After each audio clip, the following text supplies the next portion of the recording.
পশ্চিমা সংস্কৃতির যে ছোবল, সে ছোবল আমাদের সন্তানদেরকে আজকাল অনেক ক্ষেত্রে বেয়াদবে পরিণত করছে, তাদের অনেক সময় শিষ্টাচার থেকে বের করে দিচ্ছে। তারা কখনো স্বাধীনতার নামে, কখনো মত প্রকাশের নামে, কখনো বিভিন্ন নামে তারা কিন্তু হারিয়ে যাচ্ছে। আজকের এই বাস্তবতাকে উপলব্ধি করে সূরা হুজরাতের 1 থেকে 5 নম্বর আয়াত এর শিক্ষাকে আমাদের মধ্যে ধারণ করতে হবে। আল্লাহ তাআলা আমাদের সবাইকে সেই তৌফিক দান করুন। ভাইরা আমার, সূরা হুজরাতের প্রথম বার্তা প্রিয় নবী সাল্লাল্লাহু আলাইহি সাল্লামের সাথে শিষ্টাচার। আল্লাহ এবং তার রাসূলের সামনে আগ বেড়ে কোনো কথা না বলা, আগ বেড়ে কোনো আচরণ না করা, এটা তার প্রতি শিষ্টাচারের অংশ। এবং আল্লাহ রাসূলের সামনে উচ্চ কণ্ঠে জোরে কথা না বলা, এটাও তার প্রতি শিষ্টাচারের অংশ। আল্লাহ তাআলা আমাদেরকে এই শিষ্টাচার আমাদের জীবনের প্রত্যেকটা পদে পদে ধারণ করার তৌফিক দান করুন, বলুন আমিন। ভাইরা আমার, সূরা হুজরাতের দ্বিতীয় যে শিক্ষা, সেই শিক্ষাটা বর্ণিত হয়েছে এই সূরার 6 থেকে 8 নম্বর আয়াত। 6 থেকে 8 নম্বর এই আয়াতের মধ্যে আল্লাহ রাব্বুল আলামিন আমাদেরকে দ্বিতীয় শিক্ষা দিয়েছেন, ঈমানদার কখনো কোনো কথা বলার আগে সেই কথা সত্য কিনা, বাস্তব কিনা সেটি যাচাই বাছাই না করে বলবে না। ঈমানদার কখনো গুজবে কান দিবে না। ঈমানদার কখনো শোনা কথার উপরে ভিত্তি করে কোনো সিদ্ধান্ত গ্রহণ করবে না। এই শিক্ষাটাও আজকের বাস্তবতার আলোকে আমাদের সমাজের জন্য অত্যন্ত গুরুত্বপূর্ণ এবং প্রয়োজনীয়। প্রিয় ভাইরা আমার, আমাদের চতুর্পাশে যদি আমরা তাকাই, আমরা দেখতে পাবো সোশ্যাল মিডিয়াতে, ফেসবুকে আজকাল কোনো তথ্য উপাত্ত পেলে সেটার পরখ করা ছাড়া, যাচাই বাছাই করা ছাড়া, সত্য অসত্য নিরূপণ করা ছাড়া আমরা অনেকে সেটার প্রচার প্রচারণায় নেমে যাই। আমরা অনেকে সেটার শেয়ার দেওয়া শুরু করে দেই। আমরা অনেকে এটার উপর ভিত্তি করে অনেককে নিন্দা মন্দ করা শুরু করে দেই। এমনকি আজ আমরা যেই জায়গায় দাঁড়িয়ে আছি, বাংলাদেশের যে সামাজিক বাস্তবতা, সেই বাস্তবতার আলোকে বলা যায় অনেক সময় অনেক ব্যক্তিকে সমাজে মিডিয়ার মাধ্যমে নানাভাবে হয়রানি করে তাকে খারাপ মানুষ হিসাবে, কালপ্রিট হিসাবে দেখানো হয়, অথচ তার দোষ, যে সমস্ত দোষের কথা তাকে বলা হয়, যে সমস্ত দোষে তাকে দোষী বানানো হয়, সে সমস্ত দোষ থেকে তিনি শত সহস্র গুণ পবিত্র এবং পরিচ্ছন্ন। ভাইরা আমার, আজকের এই বাস্তবতায় আমাদেরকে বিশেষ করে লক্ষ্য রাখতে হবে যে আমরা যেই কোনো মূল্যে, যেই কোনো ভাবে যেন কোনো প্রকার গুজবে কান না দেই, আমরা যেন গুজব থেকে বেঁচে থাকি। আল্লাহ তাআলা আমাদেরকে তৌফিক দান করুন। ভাই, এদিকে অনেক বেশি বাঁশির আওয়াজ শোনা যাচ্ছে। স্বেচ্ছাসেবকরা বাঁশির আওয়াজ দেওয়া ছাড়া আপনারা ভলান্টিয়ারি করুন। এত বেশি বাঁশির আওয়াজ আসছে যে কথা বলা কঠিন হয়ে যাচ্ছে। অনুগ্রহ করে বাঁশির আওয়াজ কম করে আপনারা ভলান্টিয়ারি করুন। এখনো অনেক বাঁশির আওয়াজ শোনা যাচ্ছে, বাঁশির আওয়াজগুলো বন্ধ করুন। মাশাআল্লাহ, এখন বন্ধ হয়েছে। আমরা মেহেরবানি করে বাম পাশের থেকে কিছুটা আওয়াজ পাচ্ছি, একটু নীরব নিস্তব্ধ হওয়ার জন্য অনুরোধ করছি। একটু নীরব নিস্তব্ধ না হলে কথা বলা যাবে না। অনুগ্রহ করে আমরা একটু সহযোগিতা করি এবং সবাই নীরব থাকি। ভলান্টিয়াররা অপ্রয়োজনে বাঁশির আওয়াজ দিবেন না, অপ্রয়োজনে বাঁশির আওয়াজ দিবেন না। আমাদের দেশে শব্দ দূষণ, শব্দ সন্ত্রাস, এটা এদেশের কমন কালচার হয়ে গেছে। রাস্তা যাবেন, প্রয়োজনে অপ্রয়োজনে গাড়ির হর্ন বাজাবে।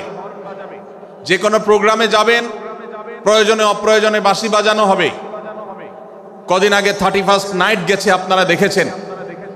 এত প্রচার প্রচারণা, এত সতর্কীকরণের পরেও, আইন শৃঙ্খলা রক্ষাকারী বাহিনী এত সতর্ক থাকার পরেও আপনারা দেখেছেন এক শ্রেণীর বুদ্ধি প্রতিবন্ধীরা তারা 31st নাইট উদযাপনের নামে শব্দ সন্ত্রাস করেছে। শত শত হাজারো মানুষের কষ্টের কারণ হয়েছে। প্রিয় ভাইরা আমার, ধর্ম হোক আর রাজনীতি, বিনোদন হোক আর আনন্দ হোক, যেই কোনো নামে যদি শব্দ সন্ত্রাস সৃষ্টি করে বা অতিরিক্ত শব্দ দূষণ করে, শব্দ সৃষ্টি করে মানুষকে অতিষ্ঠ করার কারণ হয়, সেটা কোনো সভ্য সমাজের দৃশ্য হতে পারে না। আমরা সেই ইসলামের অনুসারী যে ইসলামে আমাদের প্রিয় নবী সাল্লাল্লাহু আলাইহি ওয়াসাল্লাম মসজিদে নববীতে তার একান্ত پوری বিশ্বের মধ্যে এক সাহাবী জোরে কোরআন তেলাওয়াত করছিলেন। তিনি তাকে বলছিলেন, তুমি কোনো বধির রবকে শোনাচ্ছ না, তোমার রব সবকিছু শুনতে পান। অতএব তুমি তোমার এই উচ্চ কণ্ঠের তেলাওয়াত দিয়ে আশপাশে মানুষের ডিস্টার্বের কারণ হবে না। আমরা সেই ইসলামের অনুসারী। অতএব ওয়াজ মাহফিলের মাধ্যমেও যাতে কোনো মানুষ অতিষ্ঠ না হয়, মাইক ব্যবস্থাপনা সেভাবে করাটা মাহফিল কর্তৃপক্ষের যেমন কর্তব্য, ঠিক একইভাবে রাজনৈতিক সভা সমাবেশের নামে কিংবা বিয়ে বিনোদনের নামে যদি শব্দ সন্ত্রাস করা হয়, শব্দ দূষণ করা হয়, অতিরিক্ত শব্দ এর মাধ্যমে যদি মানুষকে অতিষ্ঠ করা হয়, তাহলে সেটি কখনো কোনো সভ্য সমাজের কাজ হতে পারে না। প্রিয় ভাইরা, এই জন্য আপনারা যারা তরুণ আছেন বয়সে, আপনাদেরকে আমি অনুরোধ করতে চাই, বিবাহ অনুষ্ঠানকে কেন্দ্র করে, আকিকাকে কেন্দ্র করে, নানা অনুষ্ঠানকে কেন্দ্র করে যে শব্দ সন্ত্রাস আমাদের দেশে হয়, এটি আমাদেরকে থামাতে হবে ইনশাআল্লাহ। আমরা যদি সবাই সজাগ হয়ে যাই, আমরা যদি সবাই সতর্ক হই, সচেতন হই, ইনশাআল্লাহ এই যে শব্দ দিয়ে মানুষকে কষ্ট দেওয়ার অপসংস্কৃতি, বিশেষ করে ভিনদেশি যে অপসংস্কৃতি আমদানি করা হয়েছে, এই অত্যাচার এদেশে থামাতে হবে ইনশাআল্লাহ। আল্লাহ আমাদের সবাইকে তৌফিক দান করুন। ভাইরা আমার, আমরা আমাদের আশেপাশে কোনো তরুণরা যদি এরকম শব্দ করে, গান বাজিয়ে অন্য মানুষকে অতিষ্ঠ করে, ঈদের সময় দেখা যায় বিশেষ করে সে সমস্ত যুবকদেরকে কাউন্সিলিং করতে হবে, তাদেরকে বোঝাতে হবে যে তোমার আনন্দ কখনো আরেকজনের বেদনার কারণ হতে পারে না। বহু হার্টের রোগী আছেন, বহু অসুস্থ মানুষ আছেন, বহু ছোট শিশু আছে যাদের কষ্টের কারণ হয়। বিধায় আমরা কখনো আমাদের শব্দ দিয়ে কাউকে কষ্ট হতে দিব না। আল্লাহ আমাদের সবাইকে তৌফিক দান করুন। মাশাআল্লাহ, অনেকটা নীরব নিস্তব্ধ হয়েছে। আমি যে জায়গাটা ছিলাম আবার সেখানে ফিরে যাই। সূরা হুজুরাতের দ্বিতীয় শিক্ষার কথা বলছিলাম ভাইরা।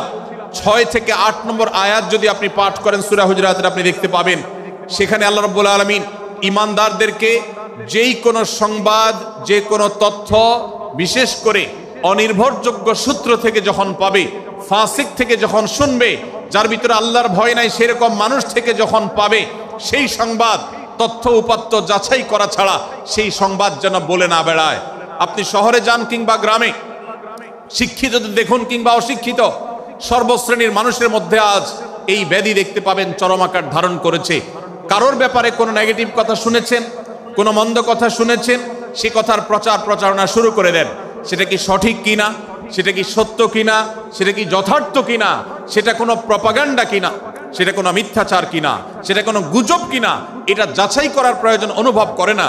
অথচ আমরা সেই মুহাম্মদ সাল্লাল্লাহু আলাইহি সাল্লামের উম্মত, যে মুহাম্মদ সাল্লাল্লাহু আলাইহি সাল্লাম আমাদেরকে সতর্ক করেছেন, কাফা বিল মারই কাযিবান আন ইউহাদ্দিসা বিকুল্লি মা সামিআ, কোন ব্যক্তি যা শুনে সেটাই যদি বলে বেড়ায়, তথ্য উপাত্ত যাচাই না করে, সেটাকে ভালো করে যাচাই বাছাই না করে, সেটাকে অনুসন্ধান না করে, সত্য সত্য নিরূপণ করবার চেষ্টা না করে, তাহলে সে মিথ্যাবাদী হওয়ার জন্য যথেষ্ট। এজন্য আজকের এই মাহফিল থেকে আমরা অঙ্গীকার করে যাব, আজকের এই মাহফিল থেকে আমরা নিয়ত করে যাব, এই মজলিসে বসে এই মুহূর্তে নিজে নিজে সংকল্প করব, আমার জীবনে সোশ্যাল মিডিয়া কিংবা ফেসবুকে, ইউটিউবে অথবা অফলাইনে আমার বাস্তব জীবনে আমি কখনো কোনো মানুষ সম্পর্কে যে কোনো তথ্য উপাত্ত পেয়ে ভুল কোনো ধারণা, মন্দ কোনো ধারণা করার প্রতি পোষণ করব না। কোনো তথ্য উপাত্ত যদি পাই, কোনো সংবাদ যদি পাই অনির্ভরযোগ্য সূত্রে, তাহলে সেক্ষেত্রে সেটা যাচাই বাছাই করা ছাড়া আমি সেটাকে বিশ্বাস করতে যাব না। এটাই হলো আমাদের ঈমানের দাবি। ভাইরা আমার, একজন ঈমানদার এতটা সরল হবে না যে যা শুনবে সে সেটাকে বিশ্বাস করে বসবে। একজন ঈমানদার এতটা বাস্তবতা থেকে দূরে থাকবে না যে তিনি তার পাওয়া কোনো সংবাদকে অনুসন্ধান করবে না। আল্লাহ তাআলা আমাদের সবাইকে সূরা হুজুরাতের এই দ্বিতীয় শিক্ষাটাকে আমাদের জীবনে ভালো করে ধারণ করার তৌফিক দান করুন। আল্লাহ বলেছেন, ইয়া আইয়ুহাল্লাযীনা আমানু, হে ঈমানদারেরা, ইন জাআকুম ফাসিকুম বিনাবাইন ফাতাবায়ানু, তোমাদের কাছে কোনো ফাসিক, যার মধ্যে আল্লাহর ভয় নেই, এরকম কোন মানুষ যদি কোন সংবাদ উপস্থাপন করে,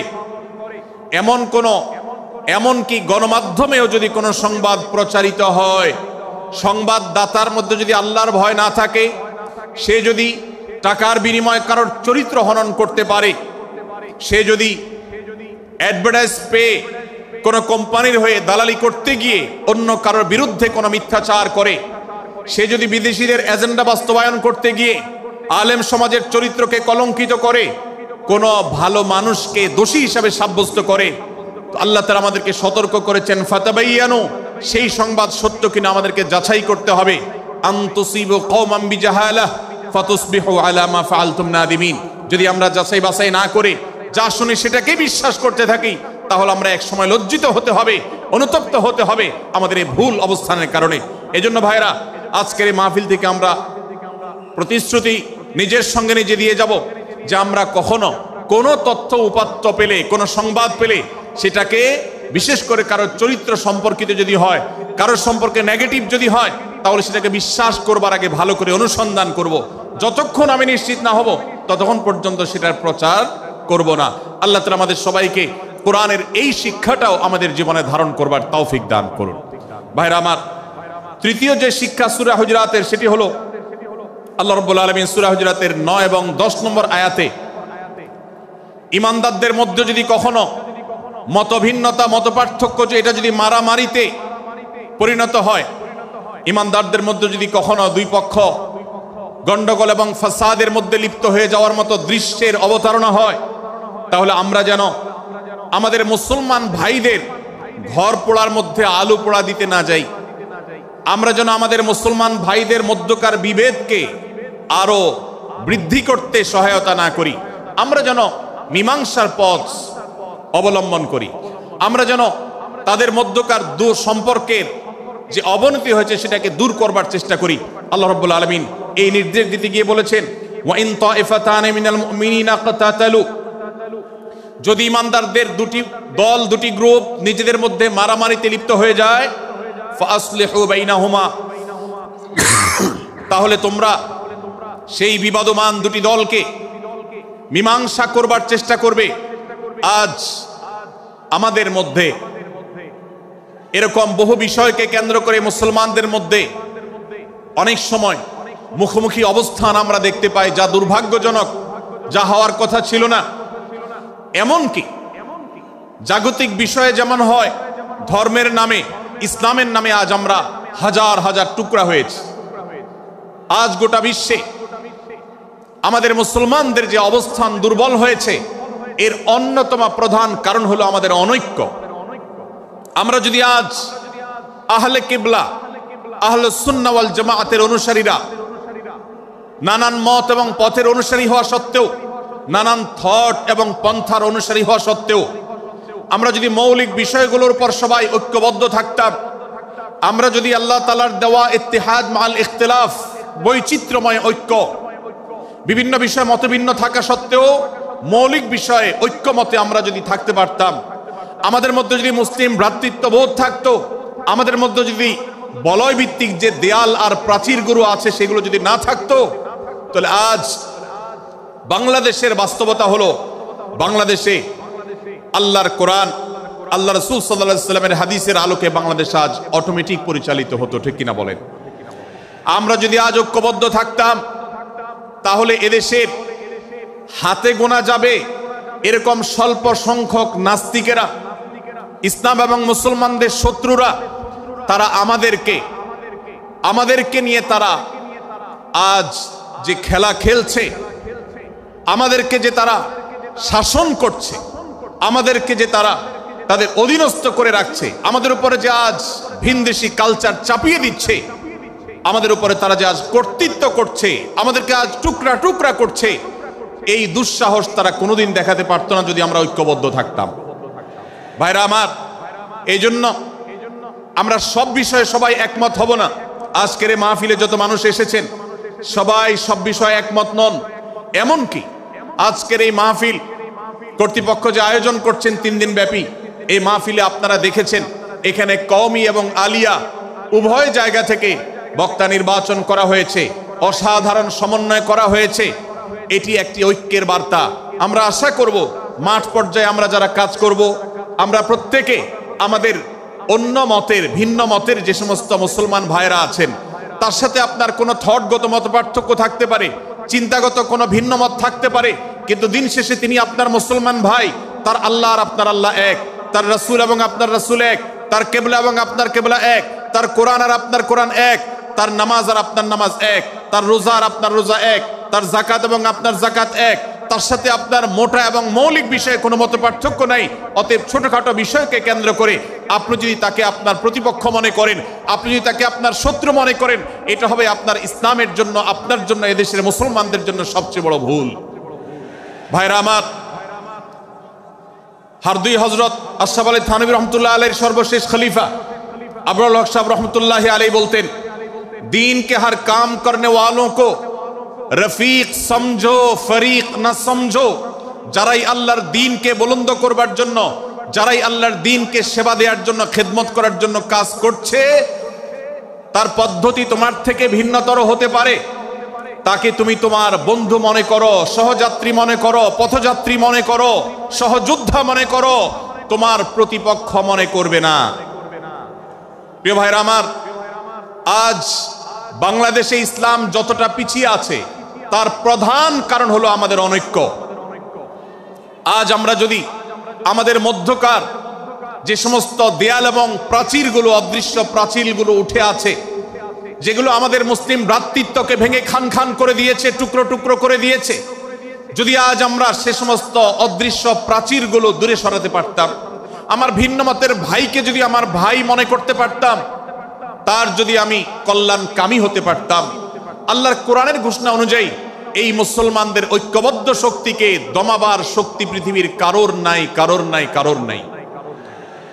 আজ আমার ভাইয়েরা ফিলিস্তিনে মার খাচ্ছে, যদি আজ গোটা বিশ্বের মুসলমানরা আমরা ফিলিস্তিনে মুসলমানদের উদ্ধারের ব্যাপারে ঐক্যবদ্ধ থাকতাম, ফিলিস্তিনে মুসলমানের দিকে চোখ তুলে তাকাবার শক্তি বিশ্বের কোনো কাফেরদের থাকতো না। আজ যদি আমরা আমাদের মুসলমান নির্যাতিত ভাইদের ব্যাপারে সারা বিশ্বের মুসলমানরা ঐক্যবদ্ধ অবস্থান গ্রহণ করতে পারতাম, মুসলমানের দিকে চোখ তুলে তাকাবার শক্তি বিশ্বের কোনো কারোর থাকতো না। ভাইরা আমার, গোটা বিশ্বে ঐক্য প্রতিষ্ঠা করা আপনার আমার মতো সাধারণ মানুষের দ্বারা হয়তো সম্ভবপর হবে না, কিন্তু আমরা যারা মাঠ পর্যায়ে কাজ করছি, আমি আপনাদেরকে করজোড় করে অনুরোধ করতে চাই। আমি জানি আপনার এলাকাতে, আপনার মহল্লাতে, আপনার সাথে অন্য মুসলমান ভাইদের অনেক ক্ষেত্রে মতভিন্নতা আছে।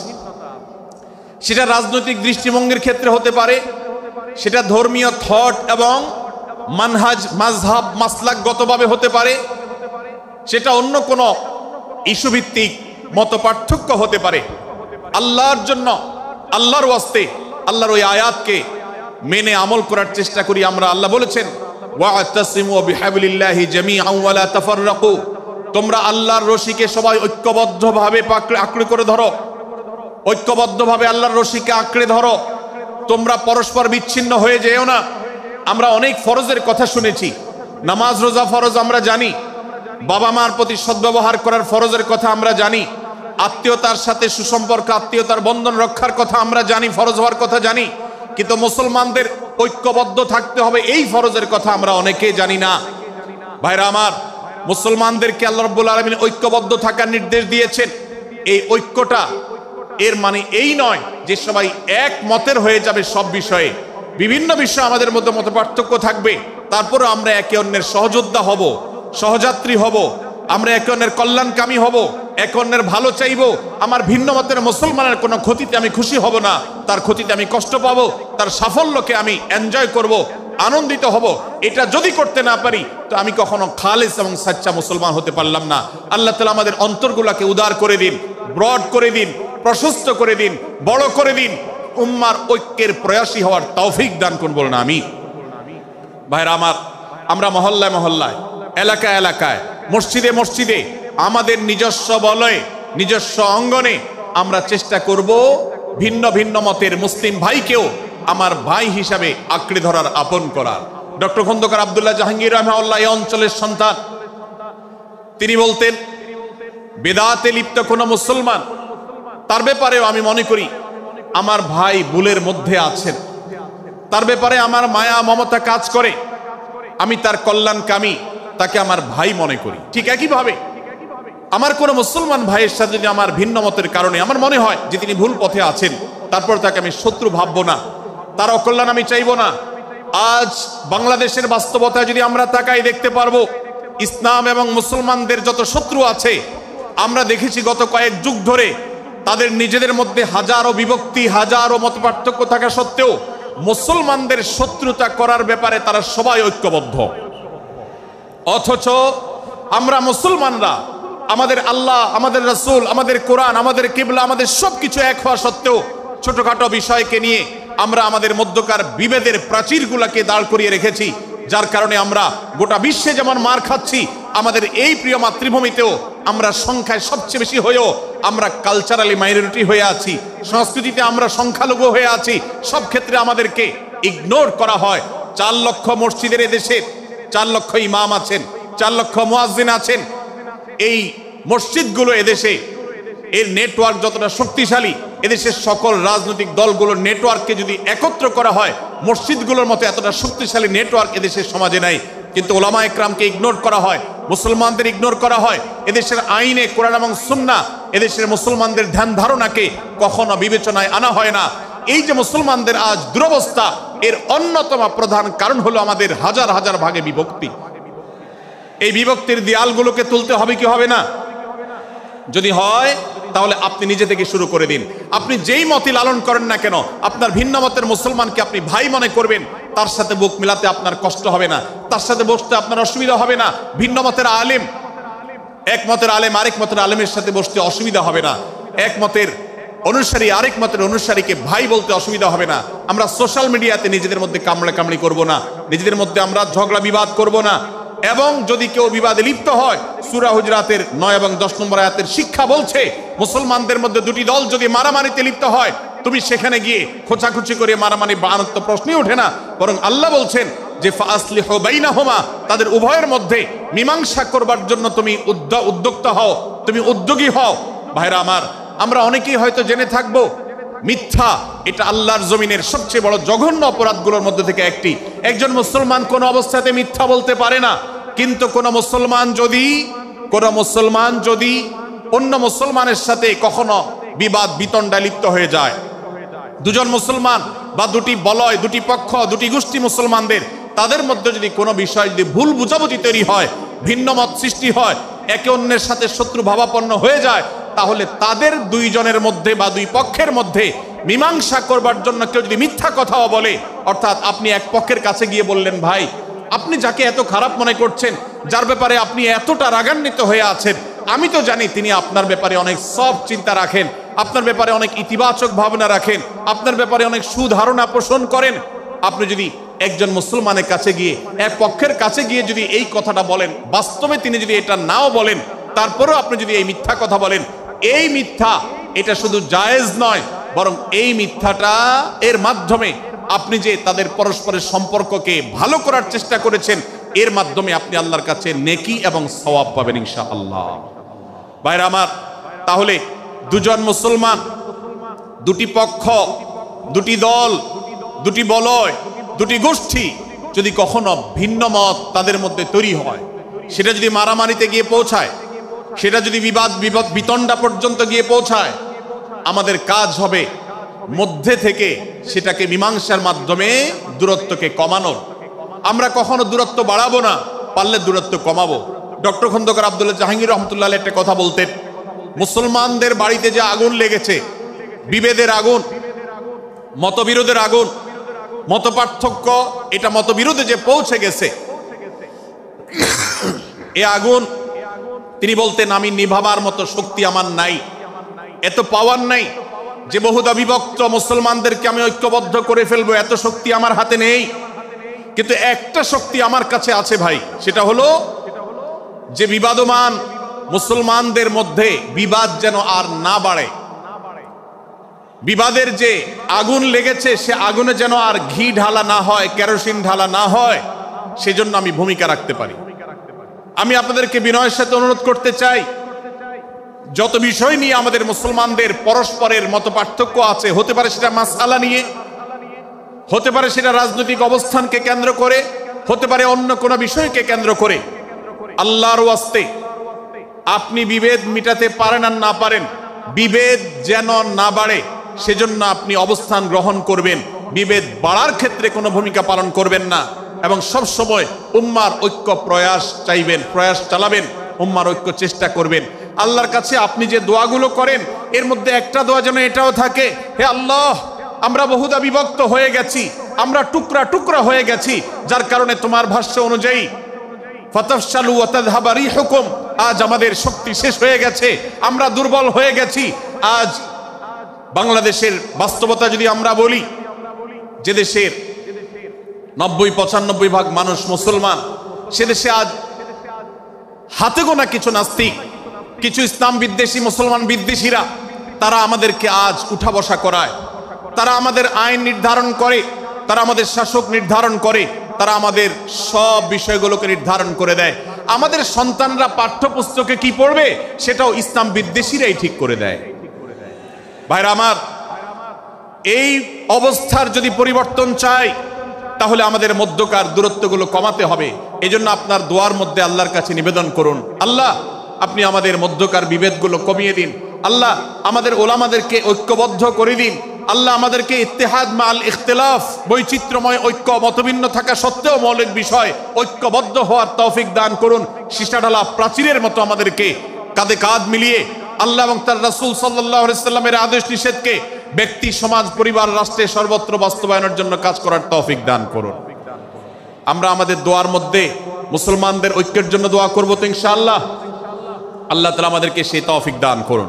ভাইরা আমার, তাহলে সূরা হুজুরাতের তৃতীয় শিক্ষা বলছিলাম, 9 থেকে 10 নম্বর আয়াতে আল্লাহ রাব্বুল আলামিন মুসলমানদের মধ্যে যদি কখনো বিবাদ, বিতণ্ডা, মারামারি, হানাহানি সৃষ্টি হয়, তাহলে সেটিকে মীমাংসা করবার কথা বলেছেন।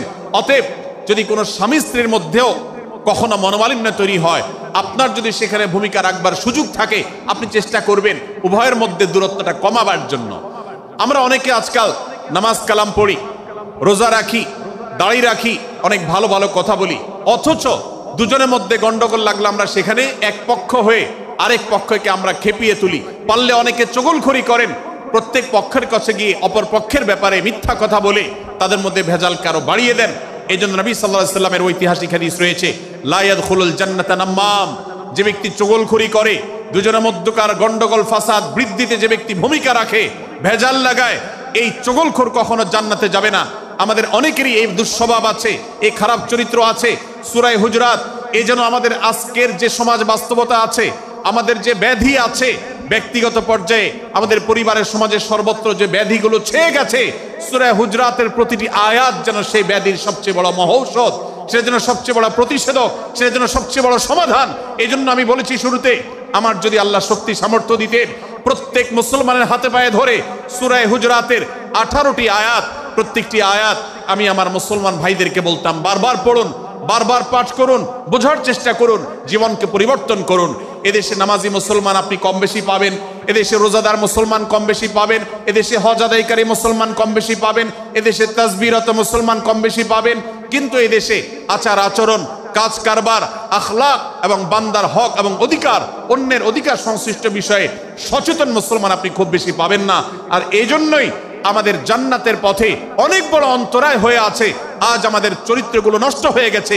আমরা নামে মুসলমান, আমরা চগলখড়ি করি, আমরা নামে মুসলমান, দুজনের মধ্যে গন্ডগোল সৃষ্টি করে দেই। গন্ডগোল আগে থেকে সৃষ্টি থাকলে সেটাকে বাড়াবার চেষ্টা করি।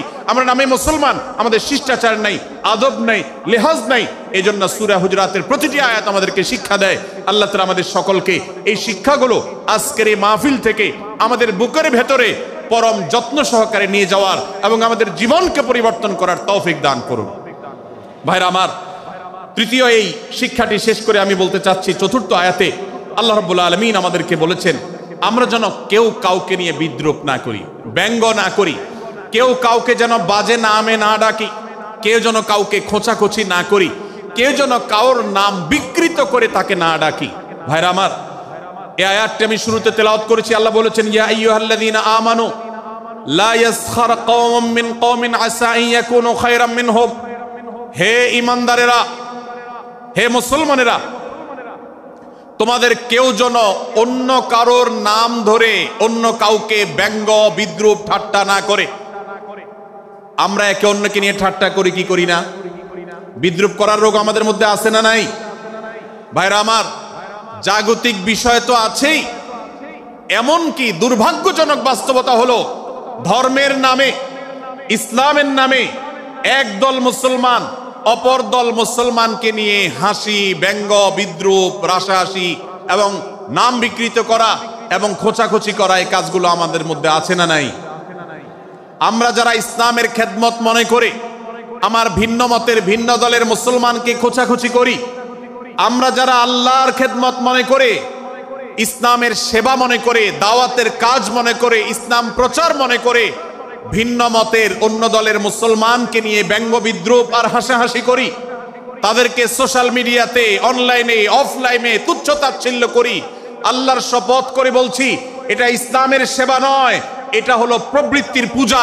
আমরা অনেকে আছি যে ব্যক্তিগত পর্যায়ে এই বিদ্রুপ করাটাকে আমরা কোনো বিষয় মনে করছি না। সোশ্যাল মিডিয়াতে অনেকগুলো ভিডিও ক্লিপ আছে, আপনাদের চোখে নিশ্চয়ই পড়েছে, আমার চোখে বহু পড়েছে, যে অনেক সময় দেখা যায় বিনোদনের নামে কাউকে খোঁচাখুচি করা, কাউকে অপমান করা, কাউকে হয়তো ধাক্কা দিয়ে পানিতে ফেলে দেয়া, কাউকে কষ্ট দেয়া, কাউকে হয়তো প্রতারিত করা, এটাকে আমরা এনজয় করি। অনেক ভিডিও ক্লিপে দেখা যায় এভাবে কাউকে কোনোভাবে অপমানিত করে, কাউকে কোনোভাবে ধোকা দিয়ে বোকা বানিয়ে আমরা এনজয় করি, আমরা হাসাহাসি করি। আমাদের রুচি নষ্ট হতে হতে আজ এই পর্যায়ে এসেছে যে এটা আমাদের এনজয়ের বিষয় হয়েছে, এটা আমাদের আনন্দের বিষয় হয়েছে। ভাইরা আমার, সূরা হুজরাতের এই আয়াত অর্থাৎ 11 নম্বর আয়াত, এই আয়াত বলছে আমাদের জন্য কোন মুসলমানকে, কোন মানুষকে ব্যঙ্গ বিদ্রুপ করা হারাম। কোন মুসলমানকে ব্যঙ্গ বিদ্রুপ করা কি হারাম। অতএব আপনি রসিকতা করে যদি কারোর সাথে ব্যঙ্গ বিদ্রুপ করেন এবং সেটা যদি তার মনে কষ্ট হওয়ার কারণ হয়, তিনি যদি সমাজের মানুষের কাছে হেয় প্রতিপন্ন হন, তাহলে ইসলামী শরিয়ার দৃষ্টিকোণ থেকে সারা বিশ্বের সমস্ত ওলামাদের ঐক্যমতে সেটা হারাম। আমরা চুরি করা হারাম জানি, আমরা ডাকাতি করা হারাম জানি, আমরা মাদক সেবন করা হারাম জানি, আমরা নামাজ ত্যাগ করা হারাম জানি। এই সমস্ত হারাম থেকে আমরা অনেকেই বেঁচে থাকি, কিন্তু আমি আমার মুসলমান ভাইয়ের চরিত্র হনন করছি শুধুমাত্র সাধারণ জীবনযাত্রার ক্ষেত্রে করছি তা নয়, এমনকি ধর্মের নামে, ইসলাম প্রচারের নামে, দাওয়াতের নামে আমরা আমাদের প্রতিপক্ষ মুসলমান ভাইকে নিয়ে অনেক সময় ব্যঙ্গ বিদ্রুপ করি, হাসাহাসি করি, তাকে ছোট করি, তাচ্ছিল্য করি, হেয় করি, তার সম্মানহানি করি। আমরা জানি না আমাদের প্রিয় নবী সাল্লাল্লাহু আলাইহি ওয়াসাল্লাম এর একটা হাদিস আমাদের সামনে রয়েছে, সহিহ মুসলিমে বর্ণিত হয়েছে। নবী করিম সাল্লাল্লাহু আলাইহি ওয়াসাল্লামের এই হাদিস আজ সবচেয়ে অসহায় হাদিস। অসহায় হাদিস এই জন্য বললাম যে আজকের এই হাদিসের উপরে কেউ আমল করে না, এই হাদিসটাকে কেউ পাত্তা দেয় না, এই হাদিসকে কেউ গুরুত্ব দেয় না, অথচ এই হাদিস প্রত্যেক মুসলমানের বুকে বুকে ঝুলিয়ে রাখা দরকার। এই হাদিস আমাদের ঘরে ঘরে ঝুলানো দরকার, এই হাদিস আমাদের অফিসগুলোতে শোভা পাওয়া দরকার, এই হাদিস আমাদের জীবনে বাস্তবায়ন হওয়া দরকার। নবী করিম সাল্লাল্লাহু আলাইহি ওয়াসাল্লাম সেই হাদিস বর্ণনা করেছেন। আবু হুরায়রা রাদিয়াল্লাহু তাআলা আনহু তিনি বলেছেন, লা তাহাসাদু, লা তাহাসাদু, হে মুসলমানরা তোমরা কেউ কাউকে কখনো হিংসা করবে না, কেউ কাউকে হিংসা করবে না। আমাদের মধ্যে হিংসা আছে না নাই? হিংসা আছে না নাই? আমরা একে অন্যকে হিংসা করি। একদল মুসলমান অন্য দল মুসলমানকে হিংসা করে, কেউ কারো ভালো দেখতে পারে না। ভাইরা আমার, আল্লাহ নবী বলেছেন লা তাহাসাদু, তোমরা একে অন্যকে হিংসা করো না। ওয়ালা তানাজাসু, কেনা বেচা করতে গিয়ে কেউ কাউকে ধোকা দিও না, প্রতারণা করো না। ওয়ালা তাবাগাদু, তোমরা একে অন্যের সাথে শত্রুতা বিদ্বেষ পোষণ করবে না। ওয়ালা তাদাবারু, তোমাদের কেউ যেন কারোর পেছনে লেগে না থাকে, কাউকে অবজ্ঞা যেন না করে। ওয়ালা ইয়াবি আহাদুকুম আলা বাই'i আখিহি, এবং তোমাদের কেউ যেন আরেকজনের কেনা বেচার উপরে সেখানে ইন্টারফেয়ার করে সে যেন সেখানে কোনো প্রকার ক্ষতিগ্রস্ত কাউকে না করে। ওয়াকুনু ইবাদাল্লাহি ইখওয়ানা, হে মুসলমানরা তোমরা আল্লাহর বান্দা ভাই ভাই হয়ে থাকো। তোমাদের মধ্যে মত পার্থক্য থাকুক, দলগত মত পার্থক্য, অবস্থানগত মত পার্থক্য, থটগত মত পার্থক্য, মাযহাব মাসলাবগত মত পার্থক্য থাকুক, কিন্তু তোমরা আল্লাহর বান্দা ভাই ভাই হয়ে থাকো। এক দলের মুসলমানকে আল্লাহ তাআলা ভাই ভাই হতে বলেন নাই, এক গ্রুপের মুসলমানকে আল্লাহ ভাই ভাই হতে বলেন নাই, এক বলয়ের মুসলমানকে আল্লাহ ভাই ভাই হতে বলেন নাই, নিজ দলের মুসলমানের সাথে আল্লাহ ভাই ভাই থাকতে বলেন নাই। আল্লাহ বলেছেন সকল মুসলমানদের সাথে ভাই ভাই হয়ে থাকার জন্য, ভ্রাতৃত্বের বন্ধনে থাকার জন্য। এজন্য আল্লাহ নবী সাল্লাল্লাহু আলাইহি ওয়াসাল্লাম সেই নির্দেশ করেছেন।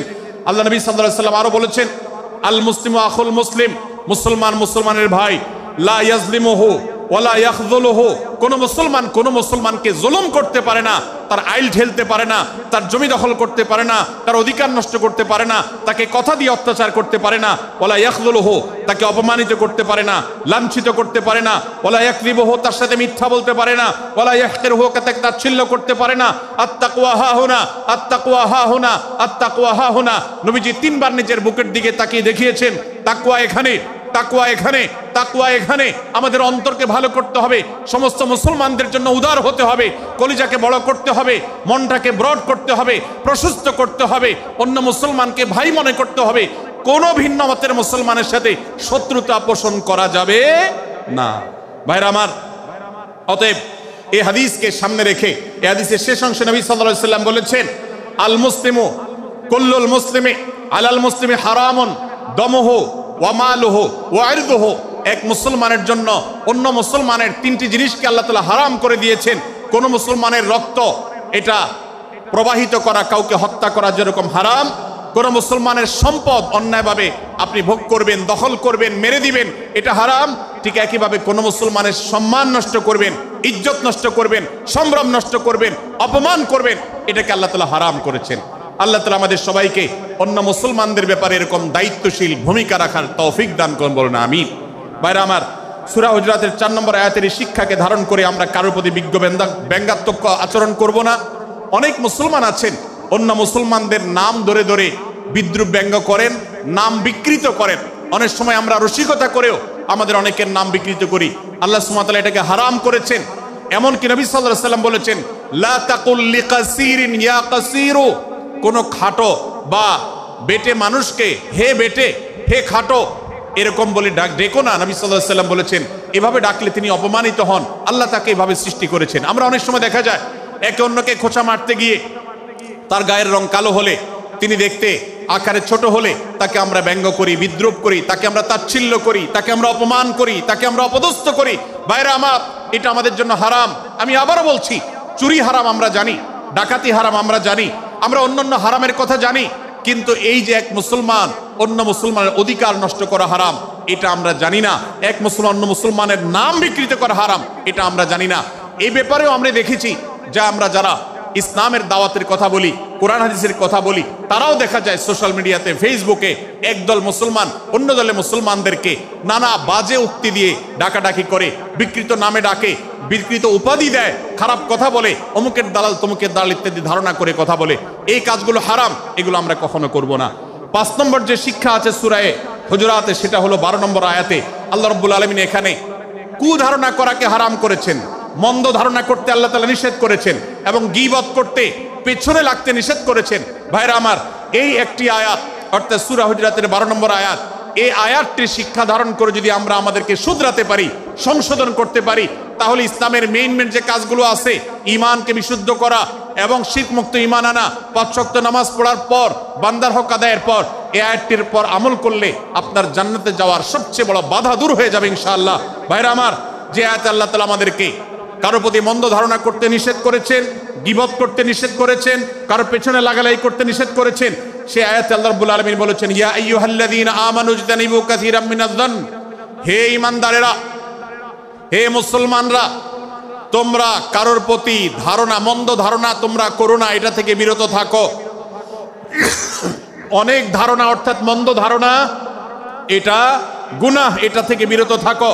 ইন্না বা'দায-যন্নি ইসম, কারণ কিছু কিছু ধারণা অর্থাৎ যেগুলো মানুষের সম্পর্কে কোনো তথ্য উপাত্ত ছাড়া নিছক ধারণা প্রসূত মন্দ ধারণা করা হয়, সেগুলো গুনাহের কারণ, সেগুলো অপরাধের কারণ, সেগুলো কবিরা গুনাহ, সেগুলো পাপাচার, সেগুলো আল্লাহর অসন্তুষ্টির কারণ, সেগুলো আল্লাহর অবাধ্যতার কারণ।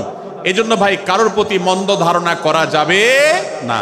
এক্ষেত্রে আমি জানি আমাদের ব্যক্তিগত পর্যায়ে কারোর ব্যাপারে কোনো কিছু কথা উঠেছে অথবা সামান্য একটু সন্দেহ তৈরি হয়েছে, আমরা তার চরিত্র নিয়ে টানাটানি করি। আমরা জানি না একজন মুসলমানের চরিত্রের মূল্য কত বড়। আমার কাছে সুস্পষ্ট প্রমাণ আসার আগ পর্যন্ত কোনো মুসলমানের চরিত্র নিয়ে আমার ব্লেম করবার কোনো অধিকার আমার নাই। এই জন্য একজন মুসলমান কখনো কারো প্রতি কুধারণা করবে না, মন্দ ধারণা পোষণ করবে না, খারাপ ধারণা পোষণ করবে না। আল্লাহ তাআলা আমাদেরকে এবং মুসলমানের সম্পর্কে খারাপ ধারণা করা থেকে বেঁচে থাকার তৌফিক দান করুন। ভাইরা আমার, কিছুটা বিশৃঙ্খলা দেখা যাচ্ছে। আমরা আপনাদেরকে বিনীতভাবে অনুরোধ করতে চাই, অনুগ্রহ করে সবাই বসে পড়ুন। যারা দাঁড়িয়ে আছেন তারা একটু বসে পড়ুন, সবাই যার যার দায়িত্বে বসে যান। আপনি আরেকজনের চিন্তা না করে আপনি একটু বসে যান। ভলান্টিয়ার ভাইরা প্যান্ডেলের ভেতরে পেছনে কি হচ্ছে আপনারা একটু দেখুন।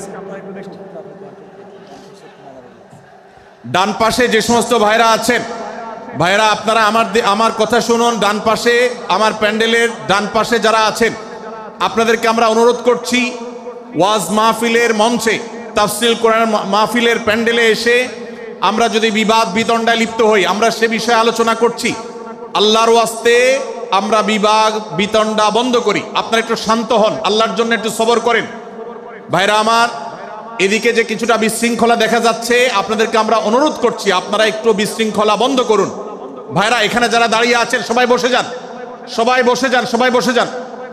যশোরের মানুষের দুর্নাম হোক, আপনারা কি চান? আপনারা কি চান যশোরের মানুষের দুর্নাম হোক? তাহলে আশপাশে ভাইরা ওনাদেরকে সবাইকে বসায় দেন, বসায় দেন, কাউকে দাঁড়ায় থাকতে দিবেন না। ভাই সবাই বসেন, সবাই বসে যান। এখানে যারা দাঁড়িয়ে আছেন সবাই বসেন, অনুগ্রহ করে সবাই ধৈর্য ধারণ করেন এবং বসেন। আজকের মাহফিল সুন্দরভাবে শেষ হোক। আপনারা কি চান কি চান না? ভাই আপনারা কি চান কি চান না? যদি আপনারা চান, অনুগ্রহ করে আমার ডান পাশে যারা বিশৃঙ্খলা করছেন তারা বসে যান। আপনাদেরকে আমরা অনুরোধ করছি এখান থেকে বসে যান। আপনারা কি ডক্টর মিজানুর রহমান আজহারী সাহেবের আলোচনা শুনতে চান কি চান না? যদি চান তাহলে মেহেরবানি করে আওয়াজ বন্ধ করে পরিবেশ শান্ত করে। এখানে অল্প কিছু মানুষের মধ্যে বিশৃঙ্খলা দেখা যাচ্ছে। কোনো কারণে এত বড় মাহফিল, এত মানুষের, লাখো লাখো মানুষের সমাগম, এখানে কোনো কারণে ঝামেলা হতেই পারে, কিন্তু আমরা অনুগ্রহ করে ধৈর্য ধারণ করি। ধৈর্য কোথায়? সবাই বসে যাই, সবাই বসে যান, আওয়াজ বন্ধ করে। ভলান্টিয়ার ভাইরা এদিকে বিনয়ের সাথে মানুষদেরকে বসানোর জন্য চেষ্টা করেন। আশেপাশের যারা আছেন বসে, তারা দাঁড়ানো ভাইদেরকে হাতে পায়ে ধরে বসান, সবাই সবাইকে টান দিয়ে বসান। ভাই এই পাশে যারা বিশৃঙ্খলা আচরণ করছেন তারা আপনারা একটু বসেন। আপনারা যদি বিশৃঙ্খলা আচরণ না থামান তাহলে সেক্ষেত্রে মাহফিল সুন্দরভাবে শেষ করা যাবে না। আমার আলোচনার শেষের দিকে আমরা আলোচনা শেষ করে এশার নামাজ পড়বো, তারপরে আমাদের শেষ অধিবেশন হবে ইনশাআল্লাহ। তারপরে শেষে নামাজ। ওকে ওকে, আপনার মাঝে আপনার শেষের পরে ওই যে মামা ওনার ব্যাপারে ধারণা দেব অথবা মাসের ব্যাপারে তারপরে। ভাই মেহেরবানি করে আপনারা শান্ত হন। আমাদের আলোচনার পর আজকের আমাদের প্রধান আকর্ষণ এবং প্রধান বক্তা ডক্টর মিজানুর রহমান আজহারী হাফিজাহুল্লাহ তিনি আসবেন, তিনি আলোচনা করবেন। তারপরে আমরা মাঠে ইনশাআল্লাহ সবাই জামাতের সাথে এশার সালাত আদায় করব। আমি কয়েক মিনিটের মধ্যে আলোচনা শেষ করব, আপনারা মেহেরবানি করে শান্ত হন। জাযাকুমুল্লাহ খাইর। ভাইরা আমার, আমি যে জায়গাটা ছিলাম, সূরা হুজরাতের 12 নম্বর আয়াতে আল্লাহ রাব্বুল আলামিন আমাদেরকে সূরা হুজরাতের 5ম শিক্ষা দিয়েছেন। মুসলমানদের জন্য যা গুরুত্বপূর্ণ তা হলো আমরা কারোর প্রতি মন্দ ধারণা করব না।